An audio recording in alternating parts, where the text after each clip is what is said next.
Hello and welcome to DiverCity Podcast. My name is Julia Streets and today I'm joined by two highly esteemed guests. The first is Andy Woodfield, who is the lead partner for the International Aid Development Consulting Practice at PwC in the UK. He is also part of the People Consulting Competency, which is responsible for development and delivery of leadership culture, talent and inclusion programmes, both within PwC and beyond to its clients. Andy is the sponsoring partner for the firm's inclusive business network, GLEE at PwC, and is deeply passionate about diversity and inclusion, regularly being called upon to speak, and most notably on gender equality at the UN headquarters in New York. A trustee for a number of charities, including Diversity Role Models, Action Break Silence and Opening Doors, and is also called upon to judge a number of awards, including the We Are the City's Rising Stars and the National Diversity Awards. Andy, thank you for joining us. Andy is joined by Michael Ollitervo-Murphy.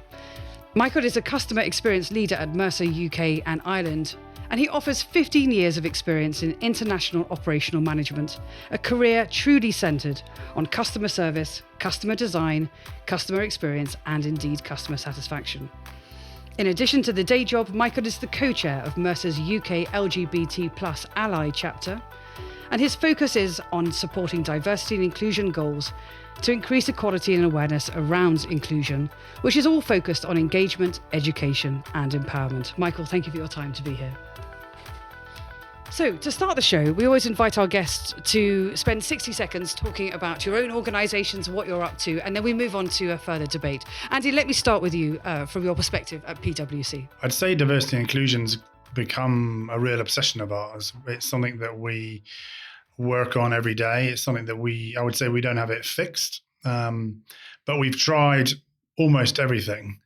And hopefully I'll be able to share some of the things that have worked. We have 13 different people networks. So as well as our amazing GLEE at PwC, which is for gays, lesbians, and everybody else, which is what the GLEE stands for.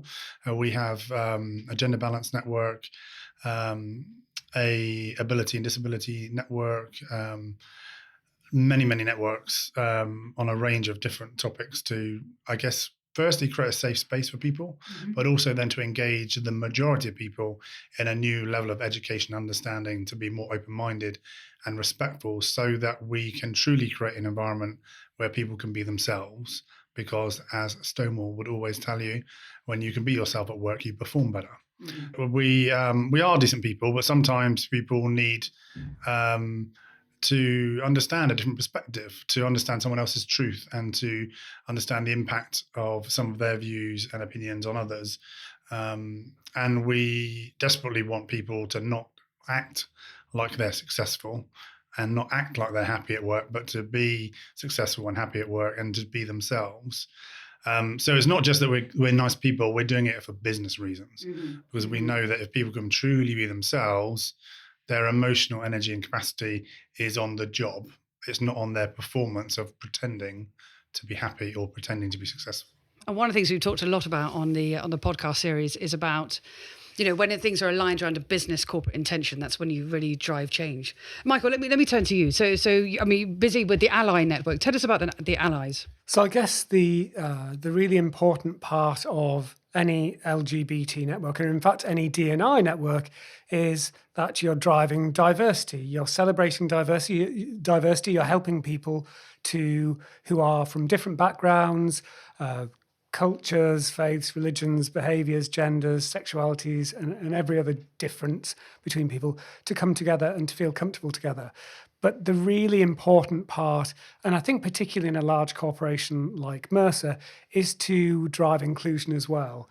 And so for every colleague who may be part of the LGBT network because they are LGBTQ or any other part of the gender or sexuality spectrum, there is at least 3 to 5 times more allies who are straight folks who have a connection with LGBTQ network. It might be a family member, it might be a friend, it might be a personal experience, it might just be because they are liberal, progressive, open-minded colleague. But it's really, really important that those people and the voices of our allies are respected and heard, because they make a huge difference to us. And within sort of large organisations, I can see the network effect. I mean, we see this a lot in business, which is, kind of opening up the networks. And Andy, you talk about your 13 networks and with the ally network as well.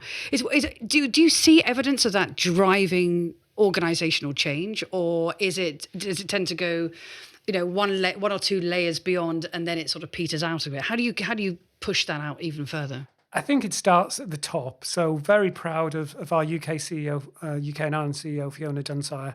She really, really does care. And, we're an organisation with a lot of actuaries and financial advisors. And so numbers are very important to us. Mm-hmm. And one of the really important numbers is putting numbers against what we're going to do in terms of diversity and inclusion. So to double the number of women in senior high-grade roles within the next 3 years, to double the BAME population within our organisation, not just to get the people through the door, but to encourage them to stay. I think there's some really important tasks to be done there. So Fiona, as the CEO, and our global CEO, Julio, are very visible and regularly discuss in their own briefings, at events as they go around the different offices, to make sure that this stays alive. For example, Fiona opened our In This Together conference that we recently hosted at the Tower of London, and she hummed and hawed about sharing a personal story that she entitled Lesbian Shoes. For those who attended, they'll know the story I'm talking about. It was really amazing, though, that she wanted to share, from an ally's perspective, how it felt to be labelled. And so Fiona drives that from the top down. But it's also from the bottom up. So just today, I was doing the induction with all of our new recruits, young and old, many different ages, many different backgrounds. And so right from when people join the organisation, as well as hearing about compliance and HR and finance, that we include a section on diversity and inclusion to encourage people to be active from the day that they join the organisation. So I guess it's bottom up as well as top down. And getting through that middle layer, because I completely sort of understand that the leadership is incredibly important, and the appetite for change, or going into very diverse organisations by kind of young talent coming through. There's always that middle layer which needs to be sort of cracked through. Andy, from your best practice of driving change and working with those networks, where do you see the sticking points, and where do you see the moments where middle management appreciate that they can perform better and get better results if they just open their mindsets and change their behaviours? I think we noticed a big change, certainly with the Glee network, when we kind of launched that in early 2012. And prior to that, we had an LGBT network, which was a great network, and it had been around for about 10 or 15 years, I think. Primarily sort of kind of a campaigning network, almost against the firm, to make sure that we had equality in our policies. Mm-hmm. And we were very proud at that stage to be at the forefront of equal policies for same-sex partners. But then that kind of campaigning needed to change. We got to a point where it was mostly gay men, and it mostly involved going out. And surprisingly, there weren't that many women that wanted to go out every night with gay men. Right. So we changed the whole thing up and made it an inclusive business network. That really brought many more women into the group. We made sure that it was truly inclusive. So you didn't have to be gay to be part of that network. You just had to care about the value of difference in the workplace. Mm-hmm. And we made almost to the ally concept that you were talking about. Absolutely. So you didn't need a label, you didn't need to label everyone. Mm-hmm. You just need to be respectful. And it was about personal, professional development and growth. So we gave people an opportunity to grow professionally, but also to meet their clients. So we did this with, we ran all of our events are open to everybody, regardless of whether they work for PwC or not. And we deliberately invite our client teams and their clients to come to our events, and we do joint events with our clients. So that, in terms of the permafrost, as you describe it, it meant that people that were kind of perhaps at the sort of senior manager level, only really interested in their career progression, maybe, I would say they are interested in our people because that's all we've got. Mm-hmm. They got more engaged in the topic because they could meet clients and they could see opportunities from it. And then they realize that it's okay to be themselves because their clients are being themselves and we're encouraging it. So it's not, it's not a secret club where they would have to go and, suddenly everyone knows, you're gay or you're bisexual or whatever. It's about being yourself in order to grow in your profession and to create business opportunities by connecting with like-minded people and your clients. So suddenly it's a hell of a lot more relevant. Also, then it helps to bring in, I think a lot of LGBT networks in particular are kind of preaching to the choir, as it were. And a lot of networks preach to the choir, but it's not, it's like with women's networks. So nothing's ever going to change around gender balance unless you include men. So one of the things that I've really enjoyed is this focus on trying to chip away at the bit in the middle. It's widely understood that when middle management become enlightened to the need for change, then we could see a tipping point. However, it's not easy. You have to change some of those entrenched behaviours. Can you share some insights into how you've tackled that problem? I think the still stands out for me is reverse mentoring. So we have run a program in our consulting business for the last, I think we started in 2015. It's been really successful. So all of our partners and leaders then at all levels are matched with someone at a junior level to them who is either a different gender or different ethnic background to them. They spend a year together in initially quite structured conversation, but essentially to let the senior person understand what the lived experience of the junior person is in our firm. It's been remarkably powerful at creating advocates for change. To give you an idea of the kind of impact, so in the past, I might have been sat in a resourcing meeting about who's going on to what projects, or a meeting about who we might recruit next, or a meeting about moderation of talent in terms of their performance ratings. And I would always find myself saying, "Oh, hang on a minute, have you noticed that you're talking about a bunch of white guys? Or why is it that everyone who's kind of different has got a lower rating?" And it was kind of getting a bit boring that I'm always in a room full of people, men and women, and I'm the one having to constantly raise this. And everyone's like, "Oh, Andy's off again on his whole diversity thing." And it was getting kind of tedious. After this program launched, I swear to God, I didn't have to say a word. There were other partners in our business who were in there first saying, "Hang on a minute, this isn't right. Let's change that.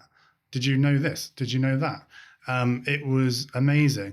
What we found was that most of our senior leaders got really passionate about gender equality, for example, when their daughter went to work. Right.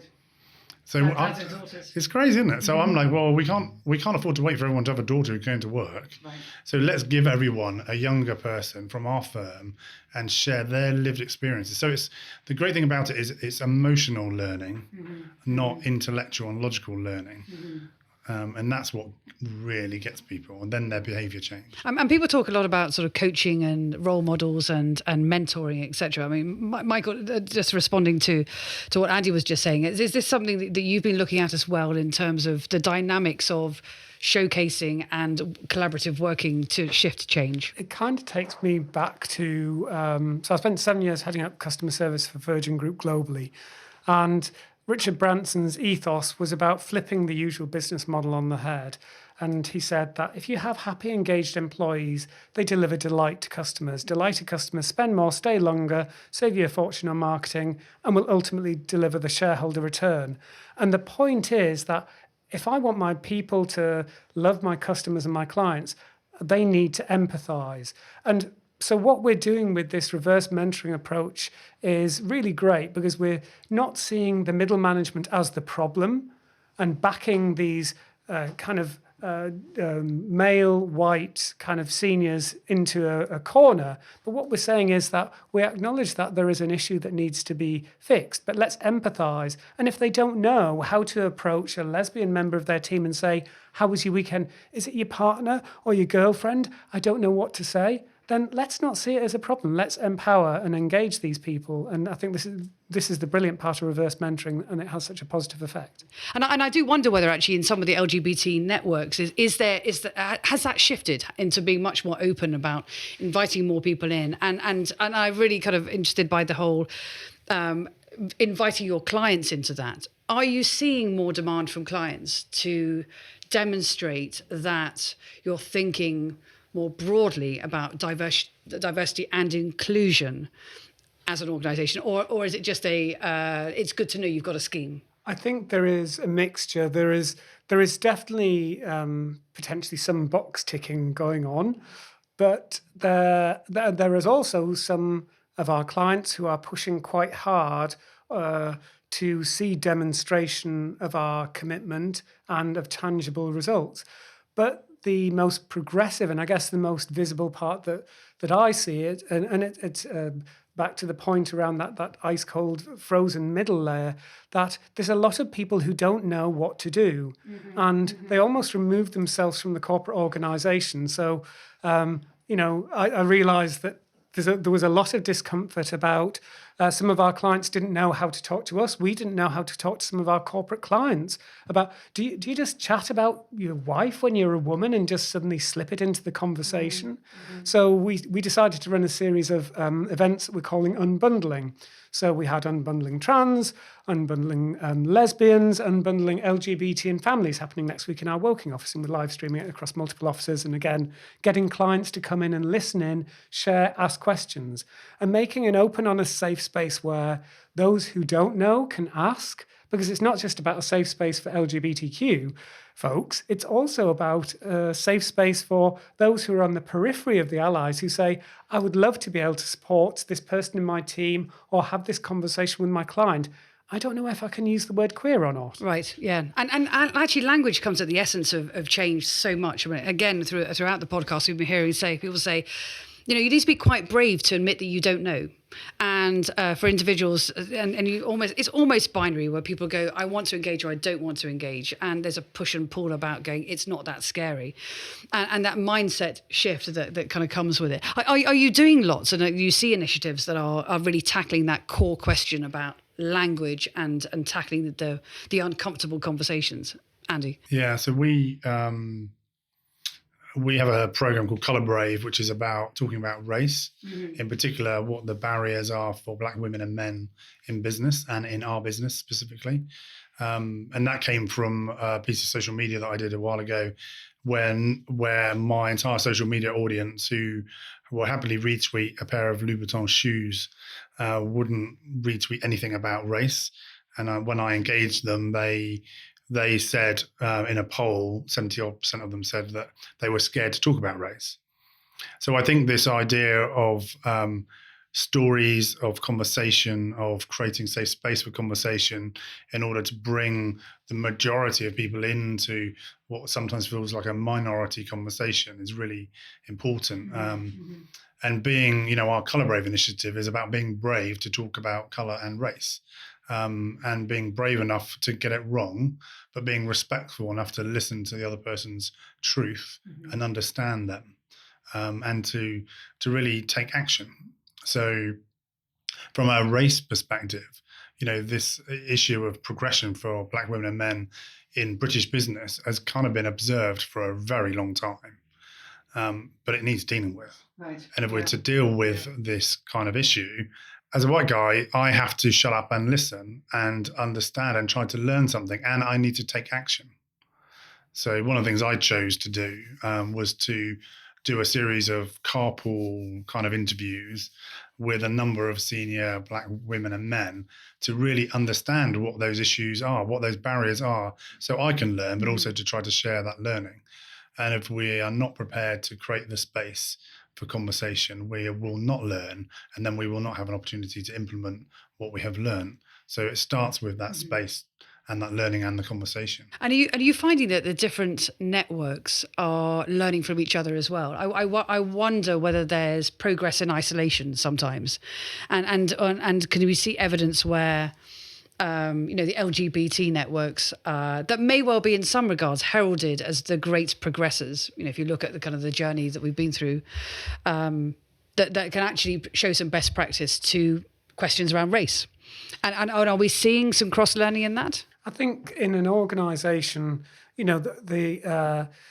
what I do in terms of the LGBTQ work is secondary to my day job. And I have an incredibly supportive boss who happens to report to the CEO, who allows me to do what I need to do because he understands the value that it brings to our organisation. But I very quickly realised that you can spin in the dark, kind of shouting and trying to influence.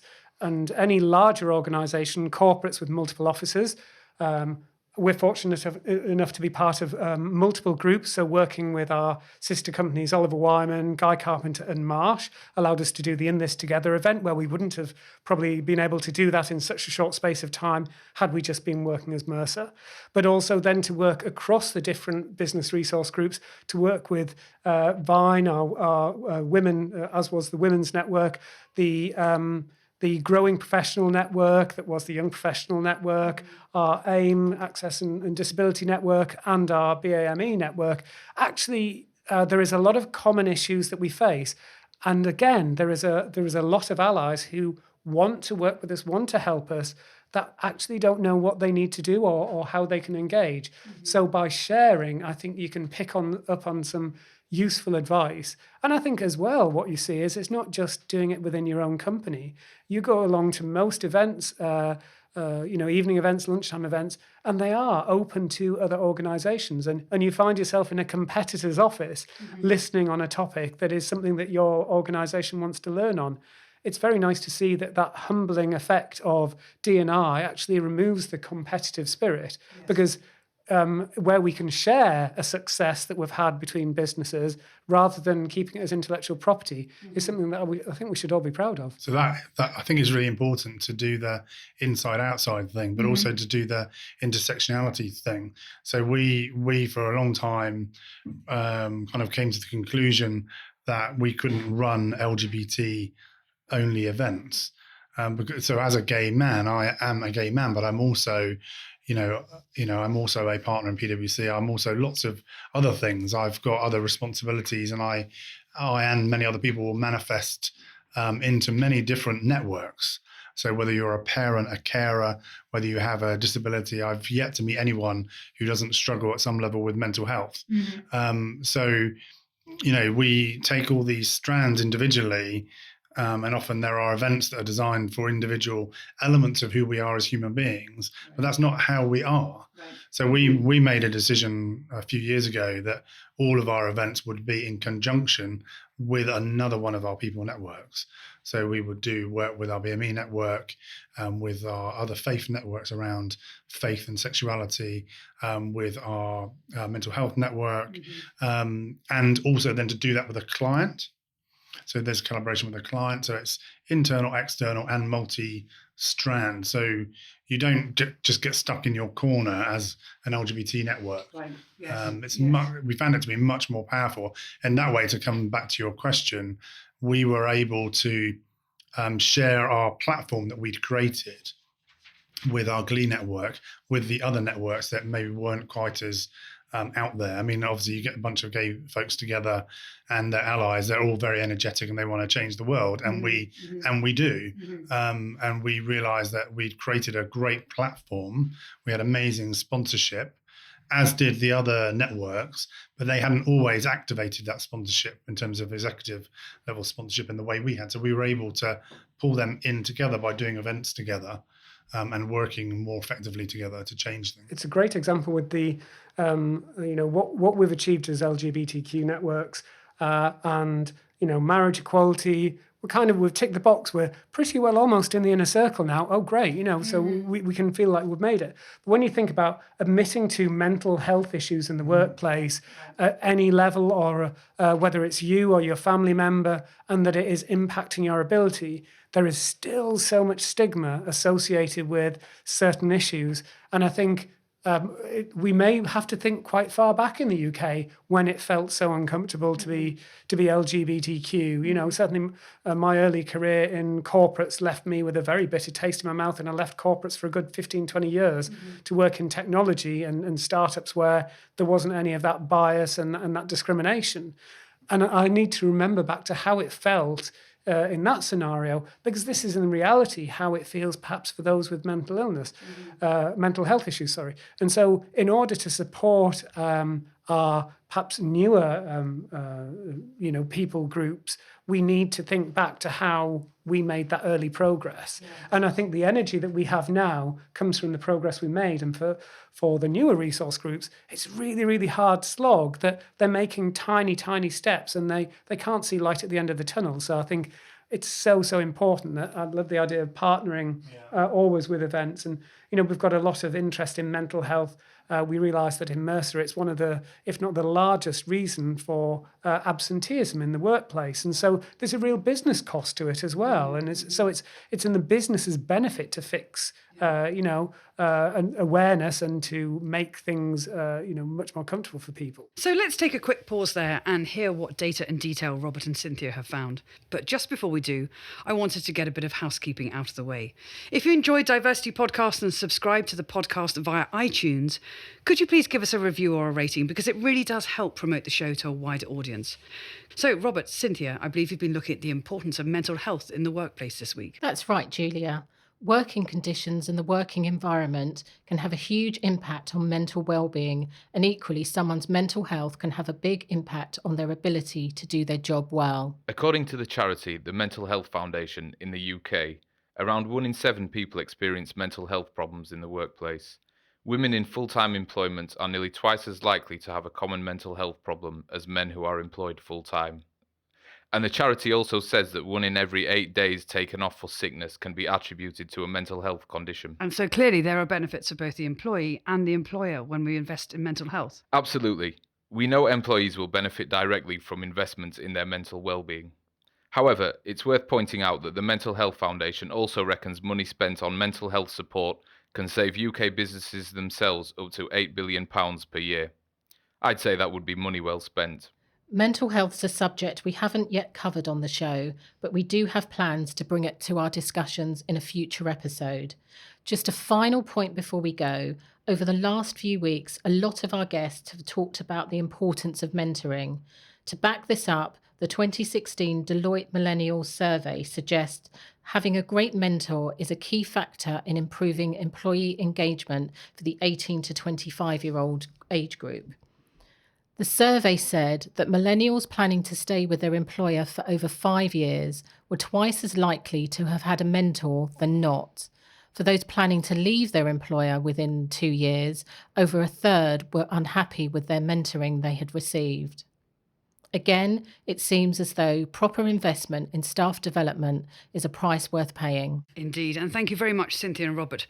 So if you want to find out more about any of that research, you can find the links on our website, www.diversitypodcast.com. I'm interested in the whole LGBTQ plus spectrum, if you like. Are there some areas that are more progressive and more advanced than others? Are there discrepancies? I think the realities in many organisations, and Mercer included, that it started out as quite a gay-centric focus to achieve gay rights. And somewhere along the way, whilst we've strapped on various additional letters, I'm not so sure that that we have ensured that we have been fully inclusive within our LGBTQ chapter. So, for example, at Mercer, what we realised was, following our Unbundling Lesbian event, we realised that a lot of our women our lesbian and bisexual colleagues didn't feel connected enough to be part of the network. They didn't see relevance for them.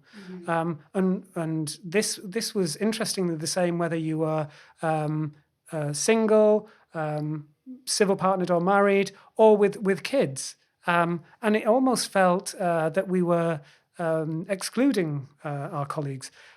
It was somewhat uncomfortable that when we drilled down into this and realised that what we needed to do was we wanted to connect up our colleagues and make them feel more empowered.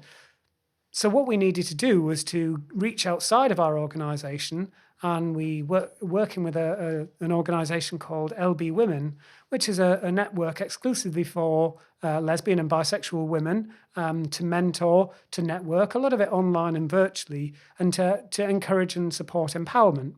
So we realised partnering with an organisation that actually encouraged exclusion didn't feel like it was fitting our diversity and inclusion approach.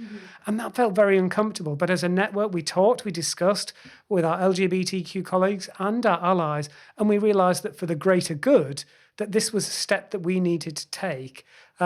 Within the first few months, we've seen some great progress. We've seen our active involvement in the network, attending our regular events and our monthly meetings increase to the extent that at our last meeting, women outnumbered men, which was a really happy moment for us. It means that women can, in their own time, if you're a busy working mum and you don't necessarily have time in the workplace, that this network allows people to connect outside of the work time as well, and to work at their own pace to address their own concerns and fears. And was that because it was much more subject matter driven in terms of aspects around being lesbian, bisexual parenting, or being bisexual civil partnership? We've got those individual kind of cases almost.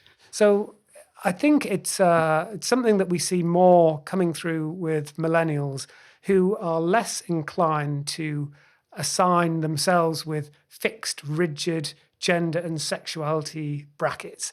A colleague of mine, a female colleague of mine, who has always dated and slept with women, doesn't necessarily feel comfortable to label herself as a lesbian because she just doesn't feel comfortable to label herself. And that seems to be quite a trend with the millennial generation, who are much more comfortable.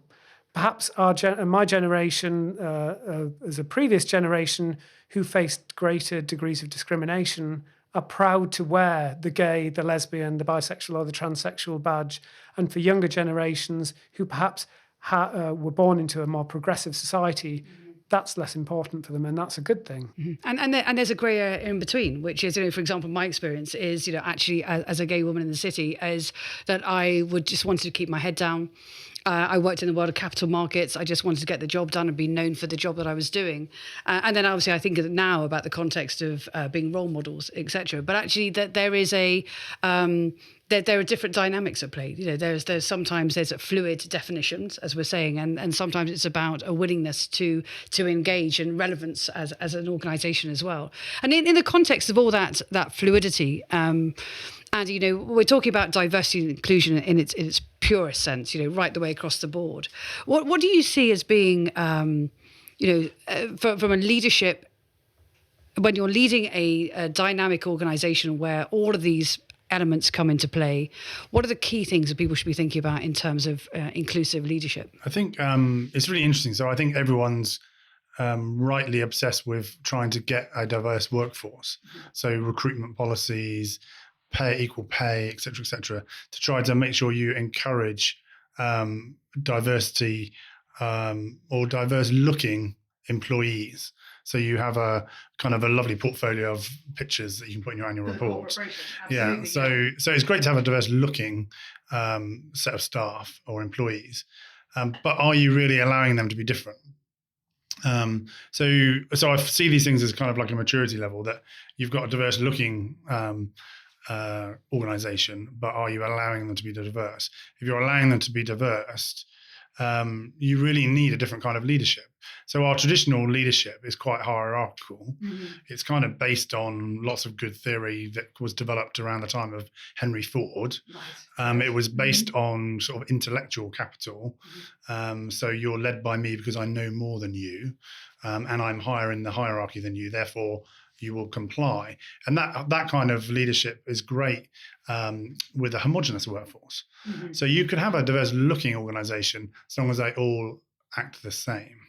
So you could have diverse looking people, but they must all act the same as a homogenous workforce. And then the traditional leadership that we currently have today in the majority of organizations works fine. That's not really diversity and inclusion. So if you really want to embrace that diversity, you need more of a social capital-led leadership rather than an intellectual capital-led leadership. And that, for me, is a leadership which is more about bringing people together, about creating movement, about being comfortable with not having all the answers, about being comfortable with failure, about learning together, and more leading from the middle and being led by a leader because you're inspired by them, because they have a strong sense of purpose. They want to change the world. It's exciting. It's imaginative. And they're prepared to fail because they're prepared to learn from that failure quickly. Mm-hmm. And that's much more inspiring for everybody, not just the amazing millennials who want to be driven by purpose. Actually, we all want to be driven by a sense of purpose. Yeah. So for me, it's absolutely critical that we look beyond just recruiting a diverse workforce to making sure that a diverse workforce can thrive in an organization, and they're not just taught to pretend to be straight white men, that they are allowed to be themselves and embraced, and that requires an inclusive leadership. Otherwise, the organization is going to go down the toilet.